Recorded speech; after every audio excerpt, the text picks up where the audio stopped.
Diqqat, pensiya oluvchi fuqarolarga hozirgina ajoyib xushxabarlar e'lon qilindi. Barcha O'zbekiston fuqarolari tezda xabardor bo'ling.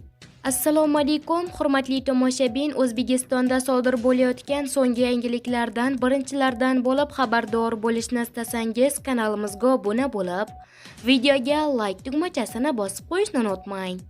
Diqqat qiling, ma'lum sabablarga ko'ra olmagan pensiyangizni 24 oyligini olishingiz mumkin.